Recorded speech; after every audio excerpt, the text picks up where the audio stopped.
Recording in progress. All right, then. Now I have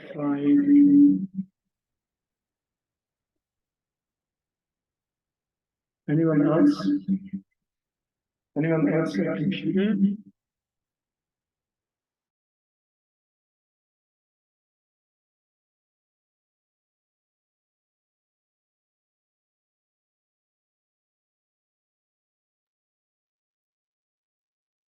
Okay, then I try to do it this way.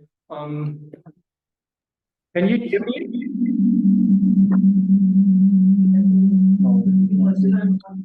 Yes.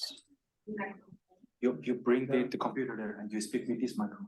Yeah, I speak with this micro. Can you hear me? Yes, we can hear. Okay, perfect. Okay, perfect. Then let's get started. I welcome Professor Lau for this presentation tonight. There's still some noise there.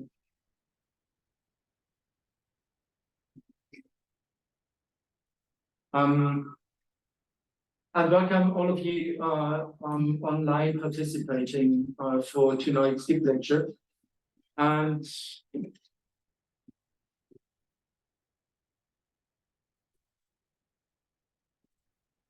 I hope this is different than used to be, because okay, let me briefly introduce tonight's speaker to you. I'm very glad that Professor Kwok-ying LAU accepted the invitation to speak to us tonight, and he actually came to Tübingen, so we'll have a hybrid session tonight.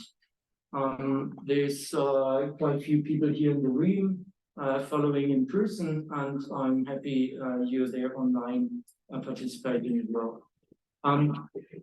Professor Lau holds a professorship at the Chinese University in Hong Kong in the Department of Philosophy. He has been the program director of the MA in Philosophy at that university, and a director of the Edwin Cheng Foundation Asian Center for Phenomenology. He serves as a founding editor-in-chief of the Journal of Phenomenology and Human Sciences, and he's founding member of the Research Network Phenomenology for East Asian Circle.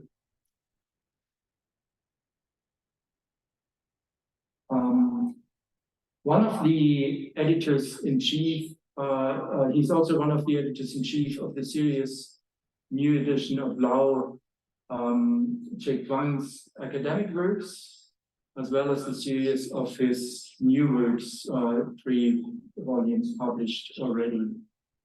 Lau Wang, in his volume, New Edition of the History of Chinese Philosophy, tried to reconstruct traditional Chinese philosophy with the help of modern Western philosophy, but in ways that both resembled and differed from the work of so-called new Confucianists, such as Zhang and Tang Yunji. This work highly influenced the study of Chinese philosophy in Hong Kong and Taiwan to help shape several generations of Chinese scholars' understanding of traditional Chinese thought. And that's why Professor Lau was interested in editing Lau's works. Let me finally mention at least few books. There's one, Traces of French Phenomenology from Sartre to Derrida, that's published in Chinese. And then a volume in English, Phenomenology and Intercultural Understanding toward a New Cultural Flash, that's related to tonight's topic. And let me at least mention one more, Husserl's Logical Investigations in New Century, Western and Chinese Perspectives. The topic of tonight's talk is Cultural Clash and Intercultural Phenomenology, Theory and Practice. And I now hand over to Professor Lau And I very much hope that you won't have this disturbing sound there. So please, it's your floor.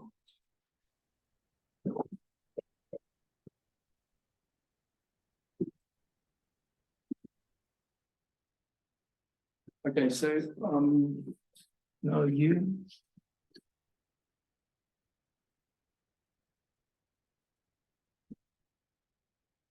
You share the screen.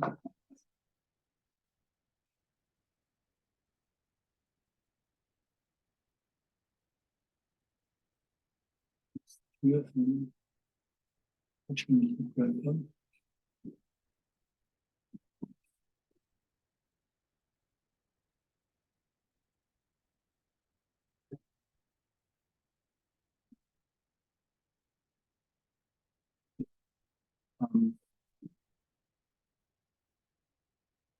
Give it a try. Should I try speak? I think you have to mute that just. I am muted. I am muted. I don't know. Hello. That is too much. One last question.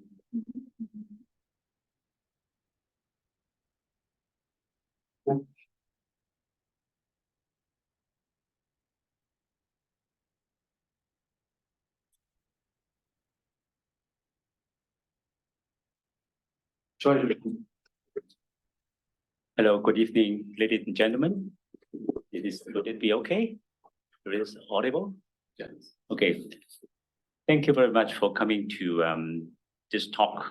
I'm really grateful to Professor Weidmann for his kind invitation to give this talk on behalf of the Society for Intercultural Philosophy in Germany. So, well, I will the topic of my talk will be entitled Cultural Flash and Intercultural Phenomenology, Theory and Practice. Well, my understanding of my own experience of intercultural understanding, the first principle is that I should, as far as possible, try to speak the language of others. So here I am on the German soil. I should have speak in the German language. And there are some other, some audience who came from other parts of the world, other parts of Asia, from Japan, from mainland China, maybe from other parts of, Latin America or Africa. But I'm feel sorry that I can't speak your language. I have an excuse because precisely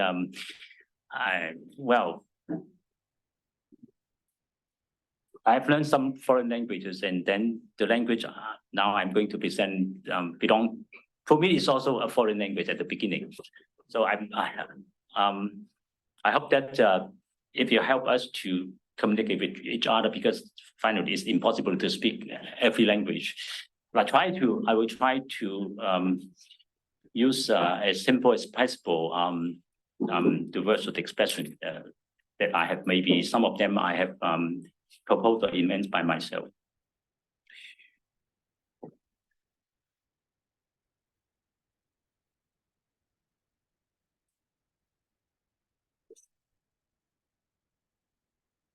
I will present the following arguments. I will work against the Eurocentrism in philosophy. Against this, I will explain that in what sense and in what way my apprenticeship of and practice of philosophy in Hong Kong, my place of birth, is an intercultural affair. I will also explain that the intercultural nature of contemporary philosophical practice. I will use the concept of interworld proposed by the French phenomenologist Merleau-Ponty. I will explain the necessity of intercultural understanding in the establishment of philosophical truth.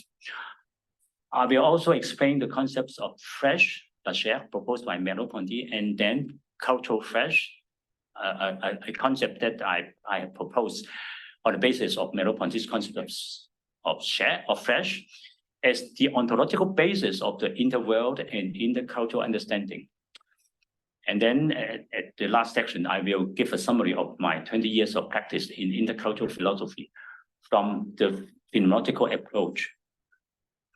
Now, I have published this book, Phenomenology and Intercultural Understanding Toward a New Cultural Phase in 2016 by Springer. And I was lucky enough to have awarded the prize of the best books in phenomenology in 2019 by the Society for Phenomenology and Existential Philosophy in the USA. Now, the origin of this book can be traced back to the first international conference I took part in Hong Kong, my place of birth, and early education after 15 years of advanced studies and work in Europe. That conference was entitled Phenomenology of Interculturality and Life World. It was held in April 1996 at the Chinese University of Hong Kong. In the age of globalization, the mere fact of encounter between different cultures is nothing new. From the early 20th century on, East Asians' effort to learn sciences and philosophy originated in the West is a pan-Asian phenomenon. In areas where Chinese is the language of higher learning, in particular in cultural China, that means mainland China, Taiwan, and Hong Kong, not only the discipline of philosophy, and then Macau too. Not only the discipline of philosophy was introduced in institutes of higher learning, thinking systems and conceptual elements expressed in traditional Chinese classics were reread and researched by incorporating methods of Western philosophy to build the new discipline of Chinese philosophy. So, the mere name of Chinese philosophy is the result of encounter between two big cultures at the beginning of the 20th century. I think, especially under the influence of the building up of the science of philosophy from Japan, and the two words which means philosophy in Chinese, in fact, is invented first of all by Japanese scholars in the middle of the 19th century, and then Chinese scholars towards the end of the 19th century has adopted this Japanese translation using the two Chinese characters, Jie and Xue. Jie means wisdom, Xue means science. So you can imagine how complicated this is an intercultural affair, the establishment of the discipline of Chinese philosophy in China, in modern China. After a whole century's collective effort, Chinese philosophy is now a modern tradition. On the one hand, the birth of the discipline of Chinese philosophy is the result of the encounter. Thank you. Yes, thank you. The birth of the discipline of Chinese philosophy is the result of the encounter and communication between Eastern and Western cultures. On the other hand, the practice of Chinese philosophy is inseparable from a minimum reference to Western philosophy and Western languages. In consequence, philosophical practice in Chinese-speaking geographical areas is actually an activity of intercultural understanding from the start. Since the centuries, there are already 4 to 5 generations of Chinese scholars who engage themselves in philosophy as an activity of intercultural understanding. What are the conditions of possibility of such an activity? This is a metaphilosophical question raised from the fact that the practice of philosophy becomes a banal phenomenon in cultural China. However, such a question has never been addressed by the former generations of Chinese philosophers. I had the first chance to reflect on such a question when I took part in the conference, Phenomenology of Interculturality and Life held in 1996 in Hong Kong, mentioned earlier. Second, to philosophical practice as intercultural experience. From the very beginning of my philosophical apprenticeship in the Chinese University of Hong Kong in the 1970s, the philosophical education I received has both Eastern and Western philosophies on the program. The courses I had taken include not only history of Western philosophy from the pre-Socratics to existentialism, and history of Chinese philosophy from Confucius to the Lei Qing, that means the philosophy, that means the 19th century, but also Indian philosophy and Buddhist philosophy. Buddhist philosophy is neither purely Indian, neither purely Chinese, nor purely Japanese, but already, a whole complex in the cultural compound. The learning and thinking experience I had acquired is one which is mediated through both the Chinese and English languages. I had a great chance of studying in a philosophy department in which the three very important and original contemporary Chinese philosophers has taught, and where each of them had published their representative philosophical works, which are now classics of contemporary Chinese philosophy. The first one is Tang Junyi, born in 1909. Second is Mao Zhongshan, also born in 1909. And the third one is Lao Sikuang, born in 1927. I have received most of my philosophy education, not only from the writings, but from the teaching, and later some kind of oral learnings from him, close to him after his retirement. Tang, Mo, and Lao, all three of them were exemplary foreigners of intercultural understanding and philosophy. While I took up my doctoral study in Paris in the 1980s, though the lectures I attended were all delivered in French, and the doctoral dissertation I wrote is also in French, but when I was doing philosophical thinking, there was always an interplay between the Western languages, principally French and English and German, as an addition, and the Chinese language, with classical Chinese as the written language and Cantonese Chinese as a spoken language. My spoken language is Cantonese, spoken in Hong Kong and most part of the Guangdong province and Macau, the extreme south of China, and not what we call the official language of Putonghua spoken in Beijing. So we have a different spoken language in not only in daily life but also in philosophy.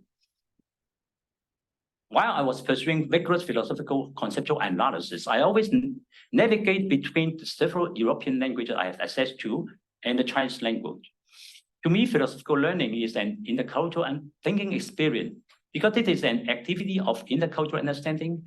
While I move from one language to another and from one culture to another, it is not merely a one-way traffic, but I also commute constantly between two or more languages and two or more cultures in order to arrive at the highest degree of universality of meaning that philosophy aims at.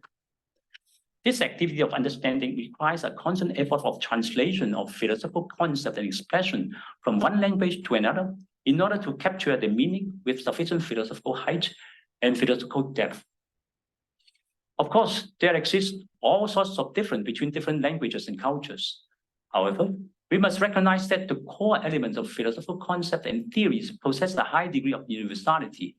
Otherwise, as non-Westerners, we can never understand the philosophical thoughts originated from the West, nor can we undertake translation of philosophical concepts and doctrines.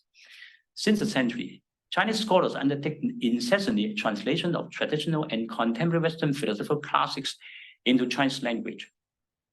Looking back on the historical development of Western philosophy, it is not difficult to find that the transmission of philosophical concepts and doctrine in Europe is realized through the translation of basic philosophical texts from one language to another, and thus by the transplantation of this concept and doctrine from one cultural soil to another cultural soil.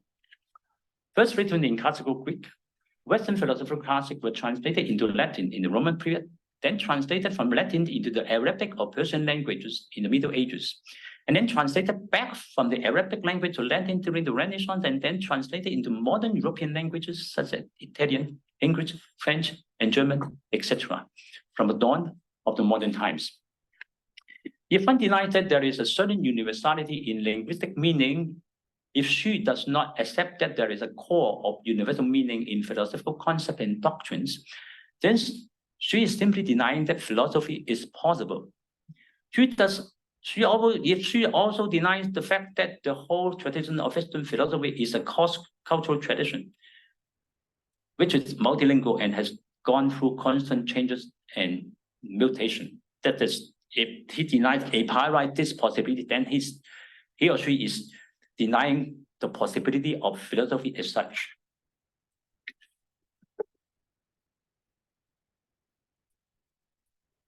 Since I basically is employing the phenomenological approach, I have to address the question of the dilemma facing a certain duality of phenomenology. That means it's from the beginning, I mean from the founding father of Husserl, it is a close idea of philosophy, but it is in terms of its during its operation, it manifests an open attitude. Many Western philosophers deny that the tradition of Western philosophy is cross-cultural and multilingual. This is the case of German idealism, Kant, Fichte, Schelling, Hegel. If I'm wrong, please correct me. Which is developed between the high times of Enlightenment and the 19th century Europe. This is a period of time in which Europeans believed that the political, economic, and technological powers override all other people in the whole world. This is also the position of father of phenomenology, Evan Husserl, who was well aware that the Europe in which he believed was embedded in unseen political, cultural, and spiritual crisis in the history of humankind. To Husserl, philosophy invented by the Greeks is a purely theoretical activity of inquiry which coincides with the sciences. Only modern Europeans can claim heritage from the Greeks. To him, there is no veritable philosophy outside of Europe.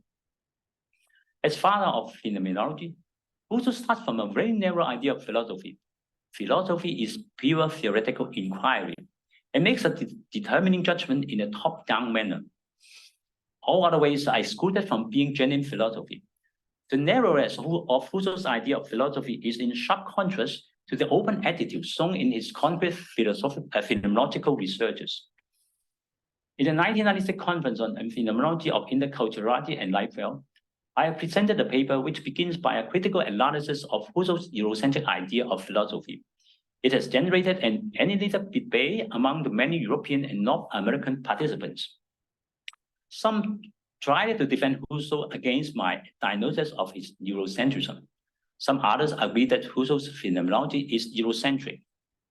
Towards the end, Professor Bergmann Wardenberg, a famous German phenomenologist, and also a personal friend later of me, one of the very senior and leading phenomenological philosophers in the international community today, said at that time, phenomenology and Western philosophy are basically Eurocentric.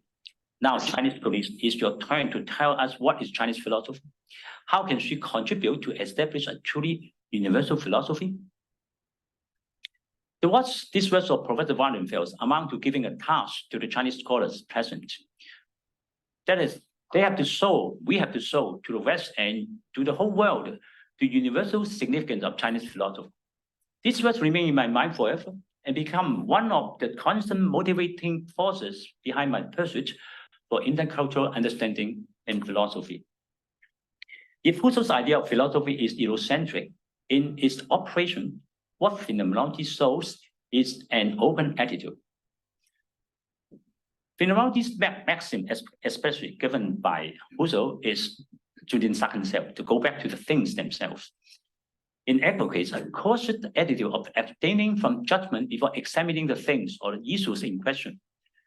Husserl has invented the method of epoche as the basic methodological device of phenomenology. It serves to eliminate any prejudices of or unexamined presupposition or conclusion. Thus, in concrete practice, what phenomenology shows is a down-to-earth spirit of openness. Guided by this open attitude and the spirit of rigor, the phenomenological movement is never dominated by dogmatism. On the contrary, it shows constantly a spirit of radical self-reflection and self-criticism. That's why almost none of the great phenomenological philosophers after Husserl accept Husserl's Eurocentric idea of philosophy. In particular, Jan Patočka, Maurice Merleau-Ponty, and Jacques Derrida have each developed a different vision of philosophy. Among the three, Derrida's criticism of Husserl's Eurocentrism is the most severe. From his deconstructive mode of analysis, Derrida puts Husserl's conception of philosophy into the broader framework of logocentrism, which dominates the history of Western philosophy since the Greeks. To Derrida, I quote, in an original and non-relativist sense, logocentrism is an ethnocentric metaphysics. Logocentrism is inseparable from the whole Western tradition of metaphysics of present and ontological tradition. Taken the verb in the capital letter as the incarnation of the Christian God, as the of the speech or the saying of the Christian God. Logocentrism considers the verb of the Christian God as the origin of all languages. It considered that God's speech is prior to writing, and the function of writing is purely a record of the original speech, that of the Christian God. The accomplished stage of development of writing is a pure phonetic writing. All writing which cannot be developed into the accomplished stage of pure phonetic writing are a lower form or an underdeveloped form of writing. Phonocentrism is a view on language and writing which considers that the most advanced form of development of any form of writing is an accomplished phonetic writing. Logocentrism and phonocentrism support each other mutually and are complementary to one another. Logocentrism in philosophy is a judgment on any form of philosophy or thinking tradition as underdeveloped if it is expressed in a form of writing unable to be developed into an accomplished phonetic writing. Such form of philosophy is to be excluded from being considered as genuine philosophy. In other words, logocentrism exercises the violence of exclusion from the rank of genuine philosophy, all thinking tradition which is outside of the Western mode of phonocentric writings.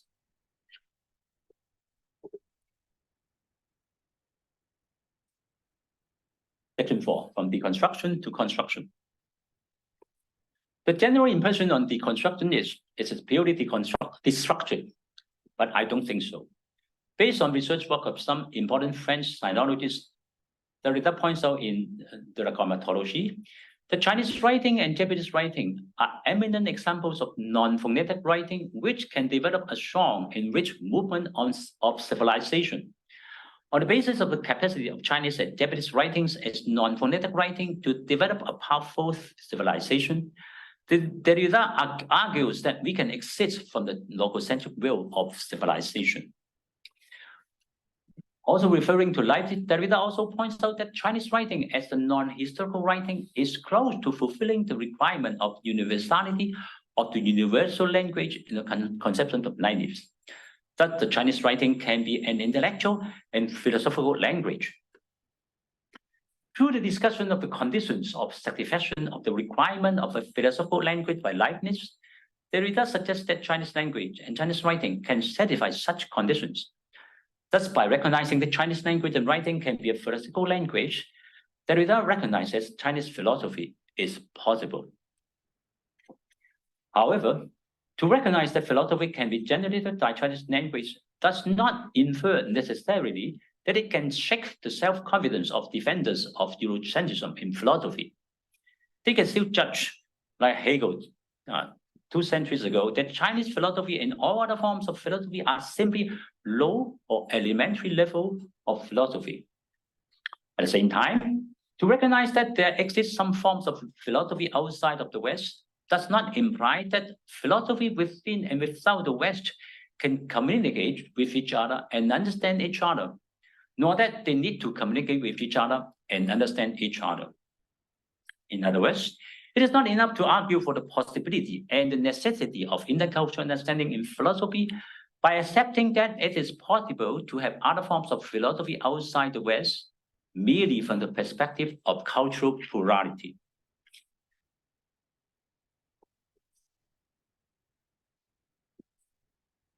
Section 5, in the world and the necessity of intercultural understanding in philosophy. East is east and west is west, and never the twain shall meet. It's a famous saying of Kipling. But in fact, it's longer. It's not just that she does not keep this position, but it's a quote that we use usually to emphasize the Eurocentric basis or the absolute separation, distinction between different cultures. If we maintain such a position, the mere recognition of the factual existence of the cultural plurality will not help to explicate how intercultural communication is necessary and how intercultural understanding is possible. For such attitude betrays a will that a cultural world is constructed and developed only within the border of a single culture, that there is no interplay nor interconnection between one's own cultural world and the world of cultural otherness. Yet such a view is challenged by Merleau-Ponty's theory. Merleau-Ponty's theory is a world of perception developed on the basis of Husserl's concept of the life world. First of all, let us consider the issue from the perspective of an individual human subject. As a finite subject whose activities are deployed within a concrete spatial-temporal situation of the life world, the individual perceiver can only see the world and think of the world from a determinate perspective at one point of the spatial-temporal continuum. This perspective is always limited. The world and things of the world appear to the perceptual subject under any one single perspective. It thus always only a partial appearance. For example, we can never see the things and the scene of the world behind us.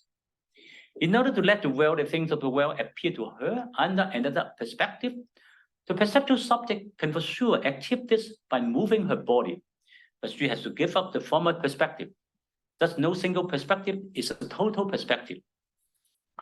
We can imagine that in the finite spatial temporal process, we can exhaust all possible perspectives to achieve a total view of the world and things in the world.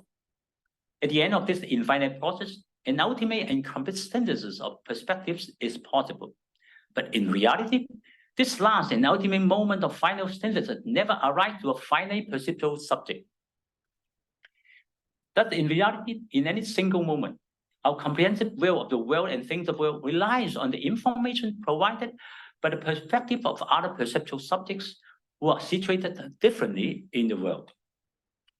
Such observation is, we can never eliminate or replace the scenes of the world which appear to the other perceptual subjects. The perspectives of the others descend my own original perspectives. In other words, no single perceptual subject can monopolize all the perspective under which the world and the things therein are revealed to us. This is a consequence for anyone who accepts that a perceptual subject is a finite carnal subject. However, that the perspectives of different perceptual subjects are irreplaceable by one another does not mean that they are necessarily in complete conflict with one another. As Merleau-Ponty points out, the world for sure never appears completely under my own perspective, but it neither appears entirely under the perspective of the others.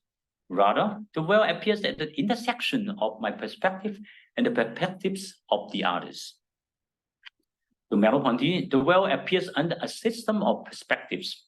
As a total spectacle, the world does not appear before me, but I quote, at the intersection of my views and at the intersection of my views with those of the others, at the intersection of my acts and the intersection of my acts with those of the others. And of course, this is from the essay, Partout et nulle part, translated as everywhere and nowhere in the collection of articles, the science, the scene. This is a structural characteristics of the appearance of the world as a total spectacle. Instead of using the term world, and reflectively, Merleau-Ponty proposed the term Eindeckmond in the world to understand the cultural world, the social world, and the historical world, to emphasize that in fact that always the inner movement of perspective from others. Eindeckmond in the world. The cultural world and the social world and the historical world are worlds which involve the interrelationship between I as carnal subject and other carnal subjects. To understand these worlds in the world signifies that we must recognize not only the coexistence of the plurality of otherness and other cultures, but also the prior existence of the plurality of other subjects and cultural otherness. Merleau-Ponty aimed at conveying the following phenomenological truth. On the appearance of the world and things of the world, my perspectives and the perspectives of other perceptual subjects are complementary.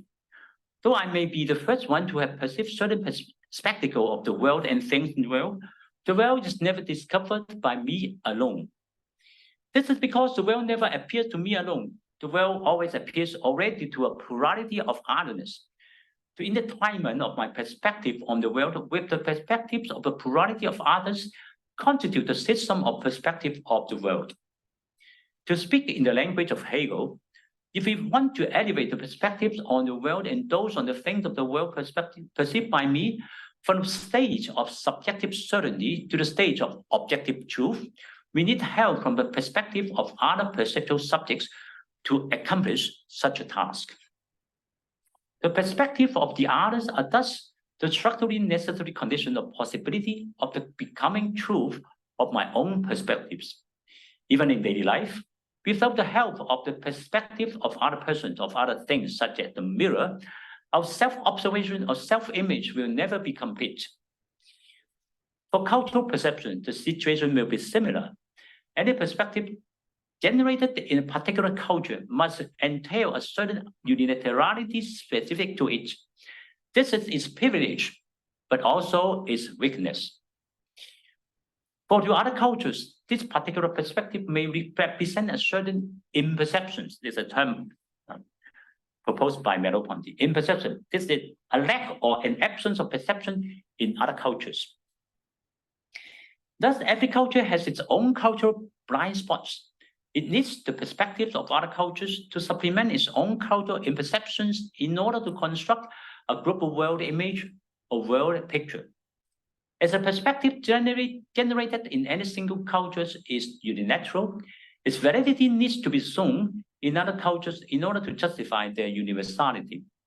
Even Western culture cannot be exempted from this search for complementarity from other cultures.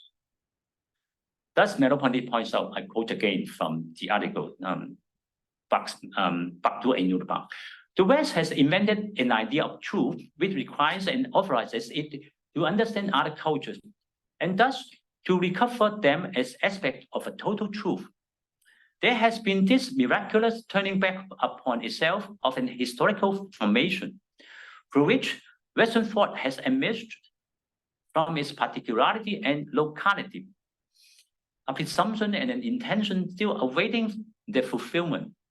Western thought must prove it by understanding all life wells. It must bear factual witness to its unique significance beyond anthropological specimens. End of quote. In other words, though since the Greek Western culture has developed the idea of truth with a will and a mission to establish universal truth, this idea remains to be realized. The way to realize such an idea is through intercultural understanding, in which a philosophical concept of theory can overcome its particularity and locality and acquire a higher degree of universal validity. This kind of universality is built on a lateral universal by reflective judgment in a bottom-up way. But intercultural understanding is a touching stone of truth, in particular philosophical truth. It is a new way to establish truth.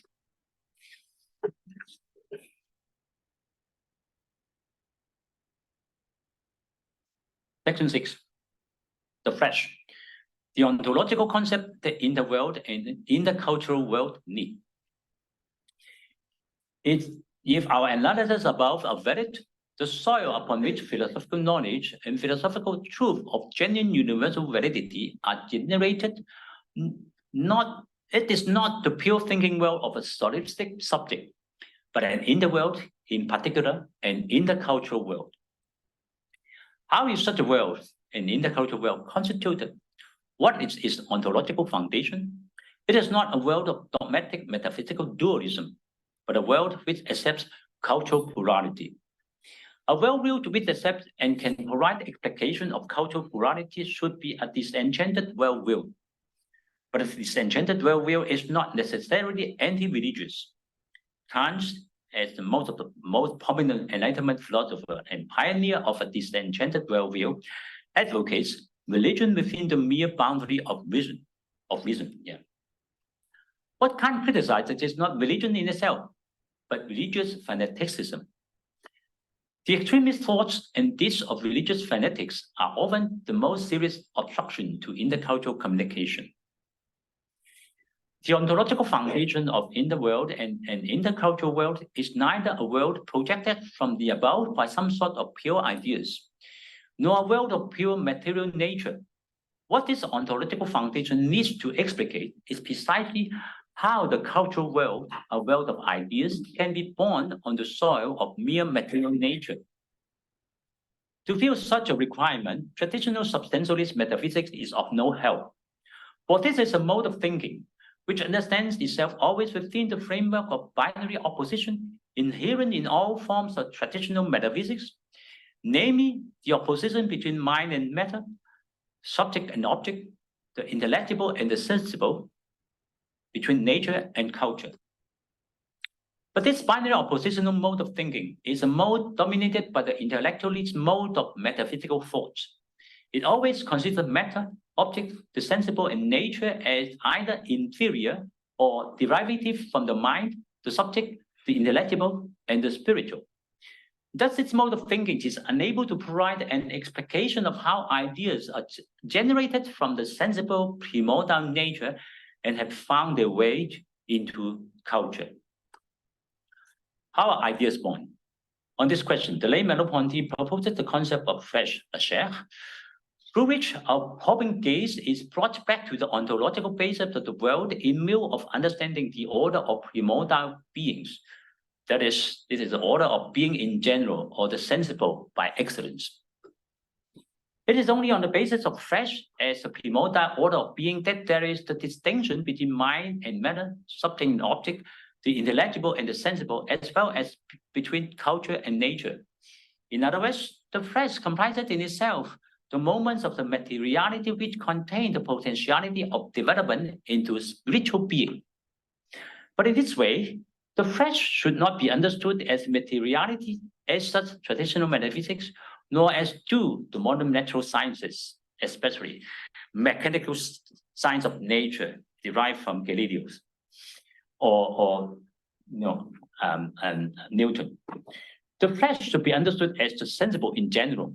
It is a sensible in general which is capable of developing into the intelligible, which is an object with subjective character, and which is of the order of primordial nature, and yet capable of transcending itself into culture. The shape, the flesh, in Chinese, 几乎存在, 几乎存在. French philosophers such as Derrida and Deleuze express reservation with regard to the term flesh, as it reminds us of the theological usage of the term in the Christian religious tradition. Under this tradition, flesh, in opposition to spirit, is the origin of sin, object of salvation from spirit, especially the Holy Spirit. However, this resonance from Christian theology is absent in the Chinese term 几乎存在, proposed by me to translate la chair. In fact, in most cases, others translate la chair of flesh by the term in Chinese equivalent to what? To meat. How can it be a philosophical concept, meat? So I propose the term 几乎存在. But I have to explain it in another context. Merleau-Ponty's ontology of the flesh is in direct opposition to modern materialistic reductionism. He suggests us to think the flesh as a being of intertwinement. It is a gathering of characters which are apparently contradictory in terms. To the mode of thinking of formal logic which underlies the objective sciences, a being of intertwinement is incomprehensible. Yet without such a being, it is impossible to understand the birth of ideas and culture from nature. Merleau-Ponty proposes the new mode of understanding. It is not from the mechanistic nature of Galilean sciences that ideas and intellectibility are generated, but from the sensible order of primordial nature. It is inspired by Husserl's unfinished manuscript on the origin of geometry.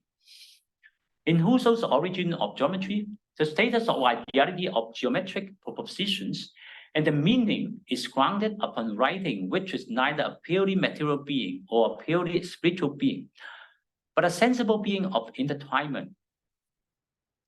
It is precisely because writing is a sensible being and not a material being that the ideality of geometric proposition will not disappear following the disappearance of the material medium of writing.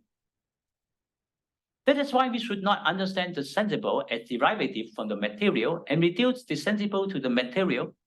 On the contrary, materiality is the result of abstraction and unilateral and reductionist determination of the more primordial sensible order, which is an order of hybrid existence. Merleau-Ponty uses the term chiasm to describe this order of hybrid existence. It is only from the sensible being of the primordial order that we can comprehend the genesis of ideas and hence that of culture.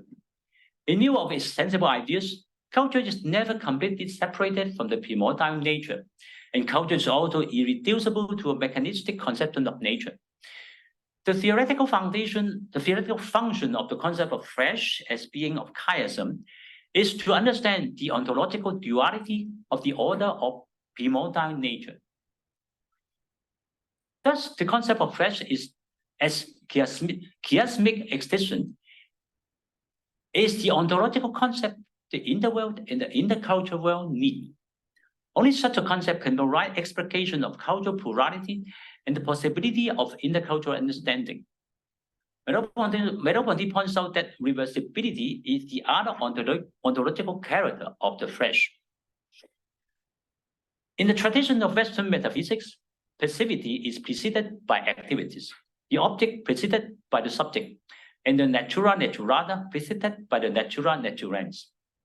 Yet, the reversibility thesis reverses all this. Passivity is prior to activity, the object transforms itself into the subject, and the natura naturata renders possible the natura naturans. The meticulous phenomenological description of the double sensation of the sense of touch by Husserl in the Ideas 2 can be seen as a theoretical model of the reversibility thesis. In these well-known and widely commented paragraphs, Husserl draws our attention to the fact that when we touch with one of our hands on our other hand, it is the sensation of the being touched which structurally and genetically renders possible the consciousness of touching. This is the reversibility of the sense of tactility.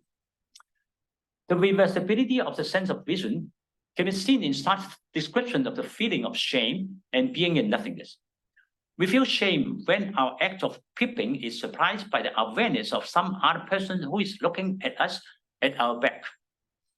The feeling of shame arises on hearing the footsteps or some other movement of others behind. We realize that we are seen without seeing others seeing us. This reveals that the being seen is the condition of possibility of seeing. The experience of mirror image in daily life is also an eminent example of the fact that being seen is a condition of possibility of seeing. We see ourselves as being seen in the mirror image. Thus, we can never see without being seen. As to the reversibility between the sense of hearing and speaking, this is first of all shown through the experience of language acquisition. The acquisition of language capacity is based on the capacity to hear. Clinical studies show that those born deaf are also dumb. Musical composers and players of musical instruments always express that they first hear a melody before they note it down or play it out. Hearing is a passive capacity, or a paradoxical expression. Hearing is the condition of possibility of speaking, singing, and playing of musical instruments. In other words, there is reversibility between hearing and speaking. From the reversibility between speaking and hearing, we understand that speaking is never purely a relation of oneself to herself. Speaking is never an activity of self-affection. The activity of speaking always involves another in order that the speaker can hear. Even in a monologue, the speaker has to split herself into two and possess another self in order to hear herself speaking. Thus, not only speaking implies necessarily hearing, to hear also implies being heard. Thus, the speaking subject is first of all a hearing subject. But she is also a subject being heard. Thus, she is a being who can hear that she is being heard. Merleau-Ponty uses un s'entend entendu. In French, entendre means at the same time to hear and to understand. Understood in this way, it is only in dialogue that speaking is possible, in which meaning is instituted. In consequence, dialogue is the original phenomenon of the institution of meaning. A space of meaning is instituted and opened in dialogue. Since it is only in dialogue that one can hear oneself speaking, voice becomes speech, which carries itself with meaning and expresses meaning only through dialogue. Dialogue takes place not only between two speaking subjects, but also within a single speaking subject, which is a dialogue with oneself. Here one speaks herself into a self and another self who hears herself and responds to herself. Without dialogue, voice is meaningless sound and not meaningful speech. That this is in dialogue that meaning is instituted, and that thinking as intellectible activity can be expressed.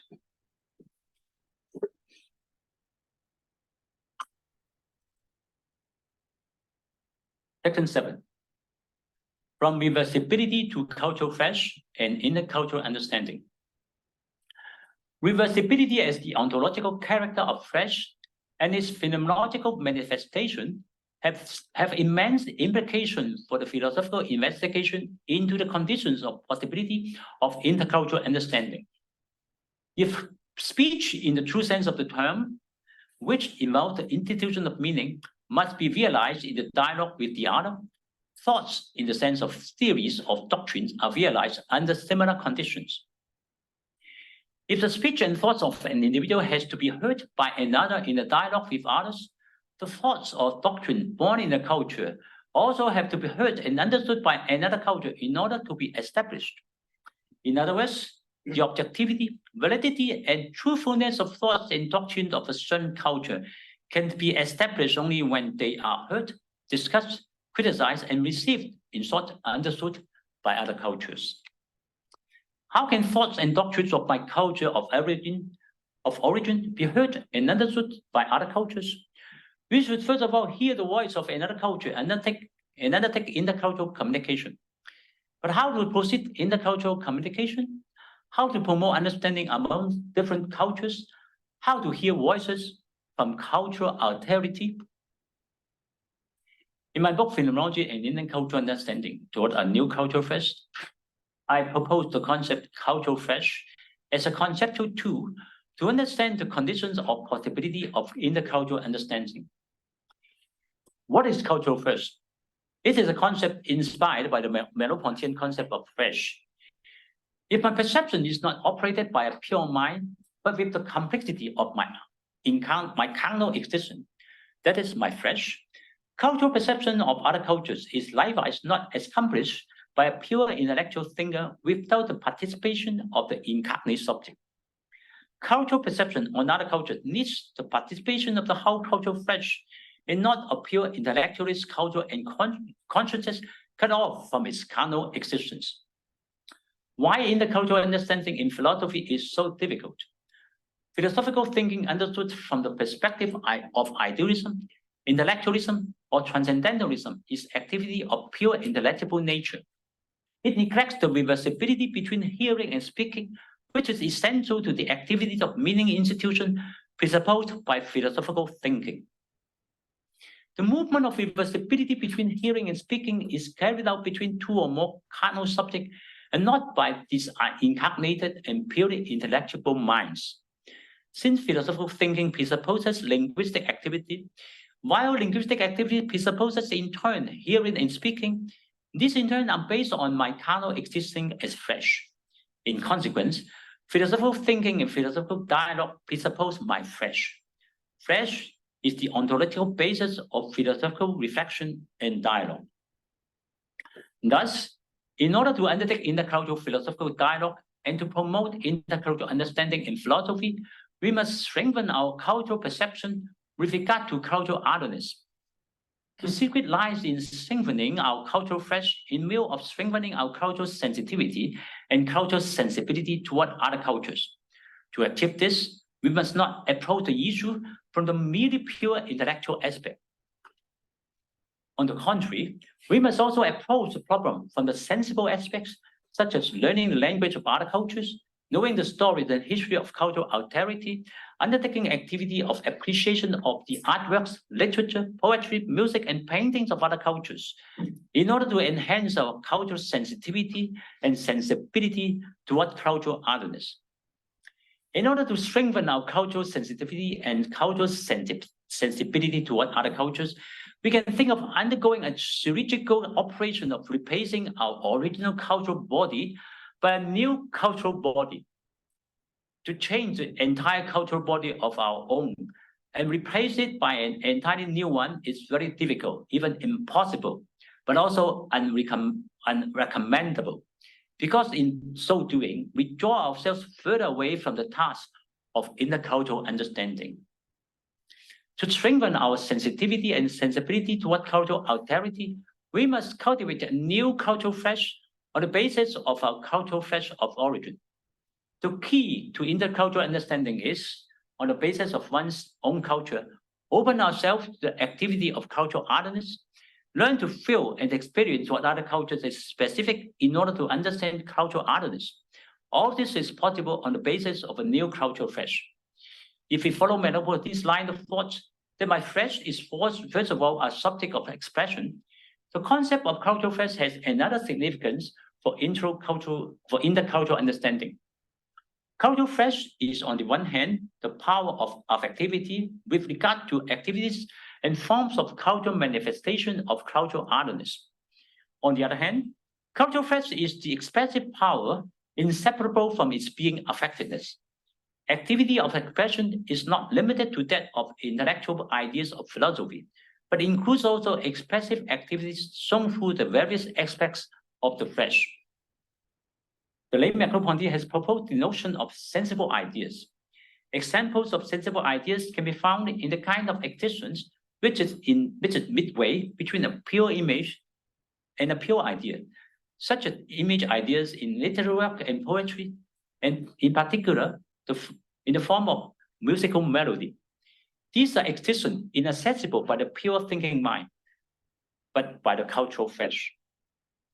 Intercultural understanding has to be undertaken not only through the pure intellectual ideas, but also through sensible ideas such as those expressed through literature and poetry, artworks such as music, painting, sculpture, drama, and even architecture. My proposal of the concept of cultural flesh intends to rectify our hitherto idealist or intellectualist understanding of the nature of intercultural understanding. With the concept of cultural flesh, intercultural understanding is no more understood as the assimilation or reflection of pure intellectualist ideas, but the need and the desire of expression of our cultural flesh after being affected by cultural otherness. Activity of expression is activity of the expressive subject stimulated by the desire to express.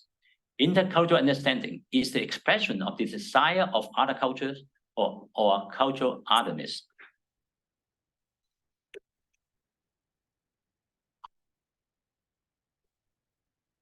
Section 8, the last section.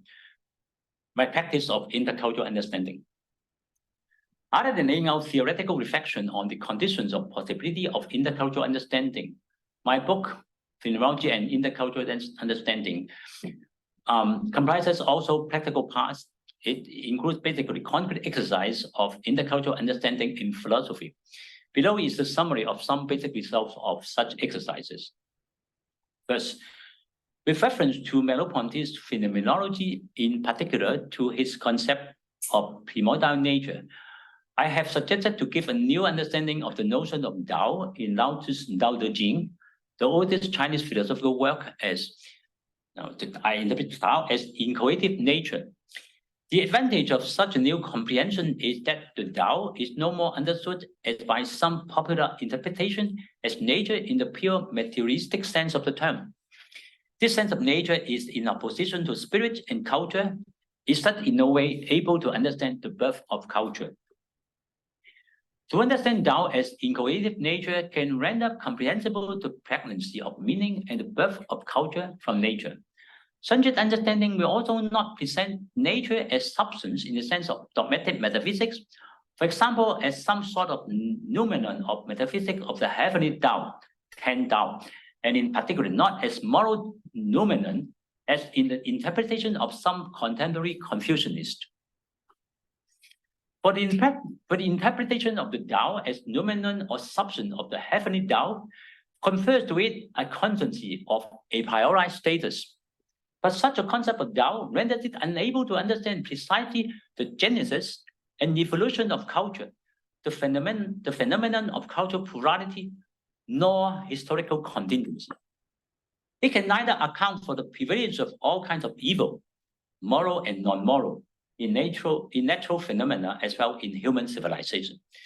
This is done in the chapter 3 of my book. Second, to provide a new understanding of the basic attitude of Buddhist philosophy from the indication of Husserl's Phenomenology. Buddhist philosophy's attitude of surrendering all mundane life interests is comparable to the practice of phenomenological epoche. It is that close to that of the transcendental reflective attitude advocated by Husserl. But the Buddhist attitude also differs from the Husserlian phenomenological attitude. Husserl's attitude served primarily the theoretical cognitive interests, whereas the Buddhist attitude served primarily the purpose of ethical practice. The extension from mundane life interest is a spiritual exercise which orients the Buddhist practitioner towards the liberation of the soul. This is an eminent example of Eastern philosophy as orientative philosophy. It's a term proposed by my Chinese teacher, Chinese philosopher, contemporary Chinese philosopher, Lao Zhiguang, mentioned earlier. This has been done in the chapter 4 of my book. Third, on the basis of the framework of philosophical anthropology embedded in the pre-Socratic mythical thoughts of the Greeks, drawn out by the Czech phenomenologist Jan Patočka, I have proposed a new reading of the famous doctrine of the four roots or faculties of human mind, Sidon Shaw, of Mencius Confucianism. These famous four roots of faculties of human mind are the faculties of benevolence, justice, propriety, and wisdom. 仁义礼智sidon. Which I suggest that mentions of doctrine is not merely a moral theory based on the affirmation of human nature is intrinsically good as it traditionally accepted. But I propose also that it also contains elements of a philosophical anthropological framework of early Chinese philosophy. The capacity of human beings to realize truth and justice in spite of the fact that humans always commit error and injustice. This is the framework of philosophical anthropology in ancient China proposed by Mencius. In contrast to Confucius, Confucius has never established any theory. He has only expressed, saying in different situations, and this is far from building a theory. Whereas the other Taoism, Laozi and Zhuangzi, they have no complete theory of the human person. Whereas it is only in Mencius that from the Sidon Shaw, the four faculties, the two basic elements of the human capacity or capacity of human being to realize truth and to practice justice, in spite of the fact that human beings always commit error and justice. And so I have proposed this reading in chapter 6. 4. Lao Zhiguang, my teacher, has proposed in his later writing the meta-philosophical concept of orientative philosophy to capture the specific characteristics of traditional Chinese philosophy in contradistinction to cognitive philosophy of the West. In fact, it's more general. It's Eastern philosophy, including Indian philosophy and Japanese philosophy.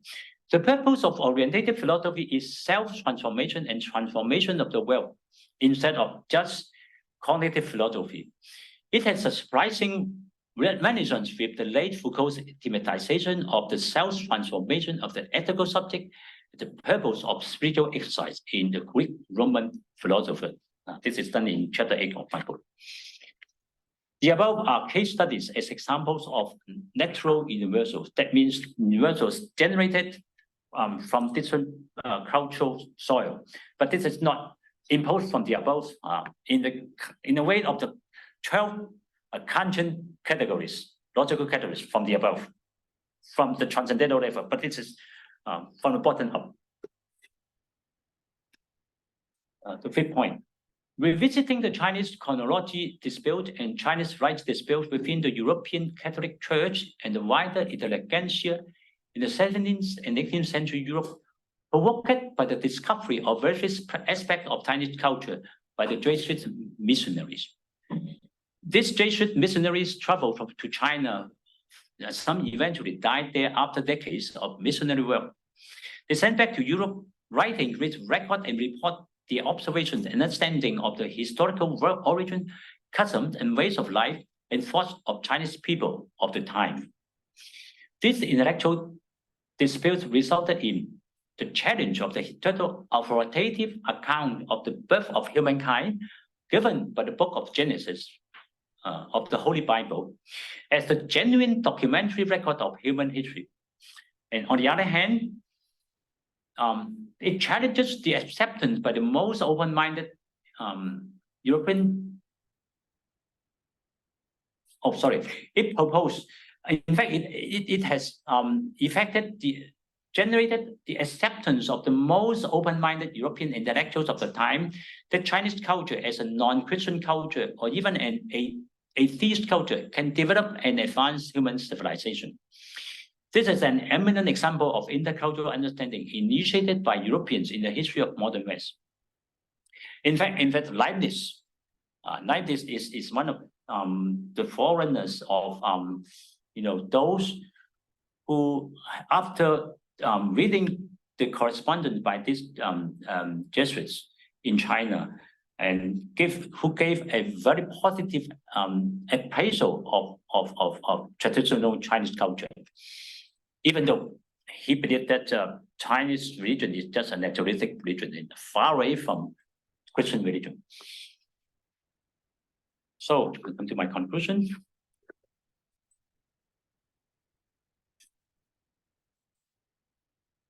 My proposal of the concept of cultural fest has a double aim. On the theoretical part, it aims at providing the ontological foundation of conditions of possibility of intercultural understanding. On the practical pending, it is a call launched towards all those who want to undertake the work of intercultural understanding in philosophy, a call to cultivate a new cultural fest in order to facilitate the entrance into the cultural mood. I have utilized the Hegelian term "stimul" of cultural otherness.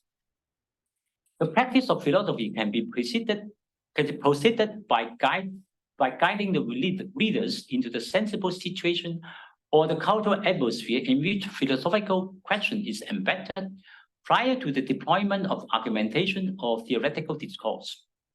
There are such examples in both the history of Western and Chinese philosophy. Plato's dialogue is close to the form of drama with Christian use of allegories and myths, such as the famous allegory of the cave in the Republic, to introduce and articulate theoretical demonstration. In ancient China, Zhuangzi often uses parables and non-formal logical reference to present his philosophical ideas. To cultivate a new cultural fest will enhance our sensibility and affectivity towards cultural alterity. Through this, we can also distinguish in what way elements of a foreign culture could possibly be something familiar in substance or in function in our own culture of origin, but in different forms of appearance. It is also possible that through observation and understanding of cultural otherness, we can look back at our own culture and discover some unfamiliar or unknown aspect of our own culture, which we believe to be well known or familiar with, but in fact, not yet known. This two-way discovery and knowledge acquisition is the truth brought about by intercultural understanding. The present state of study of philosophy in the world scene is still dominated by the mere study of Western philosophy. Under such circumstances, one of the essential tasks of promotion of intercultural understanding in philosophy is to learn and study non-Western philosophies in order to discover and develop further lateral universals. Every living philosophical tradition, such as Indian philosophy, Islamic philosophy, Jewish philosophy, Chinese philosophy, Japanese philosophy, Korean philosophy, etc., is constantly rewriting her own complicated history. This rendered impossible the totalization of all aspects of intercultural understanding by a single thinking effort of synthesis. This can only be the end of a collective effort, but it will also be an infinite task. Thank you for your kind attention.